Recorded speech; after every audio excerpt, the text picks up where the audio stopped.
بسم اللہ الرحمن الرحیم۔ صرف 5 منٹ کا مدرسہ قرآن و حدیث کی روشنی میں۔ نمبر 1، اسلامی تاریخ۔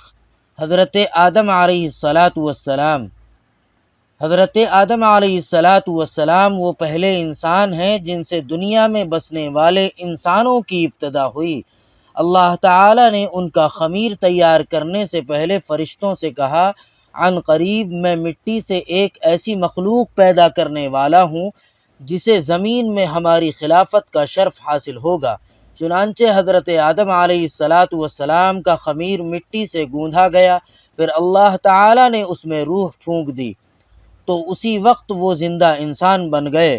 ان کے سامنے فرشتوں کو سجدہ کرنے کا حکم دیا تو تمام فرشتے اللہ تعالیٰ کے حکم کی اطاعت کرتے ہوئے سجدے میں گر گئے، مگر شیطان نے اپنی بڑائی اور تکبر کی وجہ سے سجدہ کرنے سے انکار کر دیا اور کہنے لگا، میں اس سے بہتر ہوں کیونکہ آپ نے مجھے آگ سے پیدا کیا اور آدم علیہ السلام کو مٹی سے پیدا کیا۔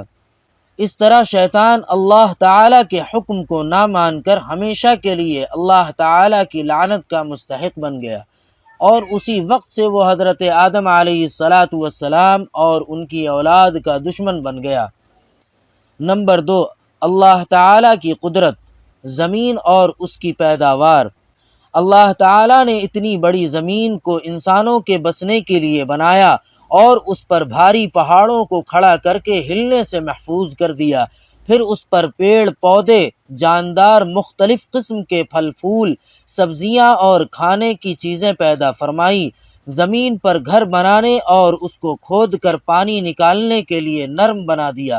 اللہ تعالیٰ ہی نے اس زمین کو ہمارے چلنے پھرنے اور ضرورتوں کو پورا کرنے کے قابل بنایا۔ اس میں سے رنگ برنگے پھل پھول، مختلف قسم کی سبزیاں، میوے اور غلے اگائے۔ غرض یہ کہ زمین ایک ہے، لیکن اللہ تعالیٰ کی قدرت کا کرشمہ ہے کہ ایک ہی زمین سے انسانوں اور حیوانوں کی مختلف ضروریات کو پورا کیا۔ نمبر 3، ایک فرض کے بارے میں، صبح کی نماز ادا کرنے پر حفاظت کا ذمہ۔ رسول اللہ صلی اللہ علیہ وسلم نے فرمایا، جس نے صبح یعنی فجر کی نماز ادا کی وہ اللہ تعالیٰ کی حفاظت میں ہے۔ نمبر 4، ایک سنت کے بارے میں، پورے سر کا مسح کرنا۔ حضرت مقدام بن معدی کرب رضی اللہ تعالی عنہ بیان کرتے ہیں کہ میں نے رسول اکرم صلی اللہ علیہ وسلم کو وضو فرماتے ہوئے دیکھا۔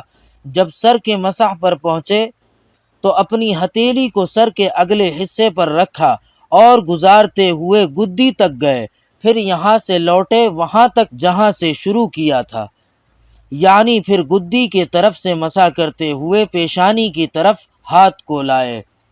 نمبر 5، ایک اہم عمل کی فضیلت، اسلام میں بہتر اعمال۔ ایک شخص نے رسول اکرم صلی اللہ علیہ وسلم سے سوال کیا کہ کون سا عمل اسلام میں بہتر ہے؟ رسول اللہ صلی اللہ علیہ وسلم نے جواب میں فرمایا، کھانا کھلانا اور ہر مومن کو سلام کرنا، چاہے تم اس کو پہچانتے ہو یا نہ پہچانتے ہو۔ نمبر 6، ایک گناہ کے بارے میں، گناہ کی وجہ سے رزق سے محرومی۔ رسول اللہ صلی اللہ علیہ وسلم نے فرمایا، بے شک آدمی گناہوں کی وجہ سے رزق سے محروم کر دیا جاتا ہے۔ نمبر 7، دنیا کے بارے میں، حلال روزی کماؤ۔ رسول اللہ صلی اللہ علیہ وسلم نے فرمایا، روزی کو دور نہ سمجھو، کیونکہ کوئی آدمی اس وقت تک نہیں مر سکتا جب تک کہ جو روزی اس کے مقدر میں لکھ دی گئی ہے وہ اس کو نہ مل جائے، لہذا روزی حاصل کرنے میں بہتر طریقہ اختیار کرو، حلال روزی کماؤ اور حرام کو چھوڑ دو۔ نمبر 8، آخرت کے بارے میں، جہنم میں ہمیشہ کا عذاب۔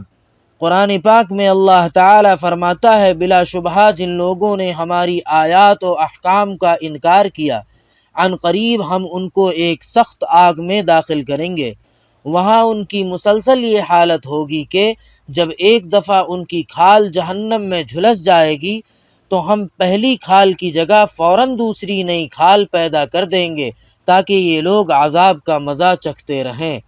نمبر 9، طب نبوی سے علاج، بیماری سے بچنے کی تدبیر۔ رسول اللہ صلی اللہ علیہ وسلم نے فرمایا، جب تمہارے برتن میں مکھی گر پڑے تو اس کو پہلے پوری طرح ڈبا دو، پھر نکال کر پھینکو، کیونکہ اس کے ایک پر میں شفا ہے تو دوسرے میں بیماری ہے۔ نمبر 10، قرآن کریم کی نصیحت۔ قرآن پاک میں اللہ تعالیٰ فرماتا ہے، تم لوگ اللہ اور اس کے رسول پر ایمان لے آؤ اور اس مال میں سے راہ خدا میں خرچ کرو جس مال میں تم کو اس نے دوسروں کا قائم مقام بنایا ہے۔ تو جو لوگ تم میں سے ایمان لے آئیں اور اللہ تعالیٰ کے راستے میں خرچ کریں ان کو بڑا ثواب ملے گا۔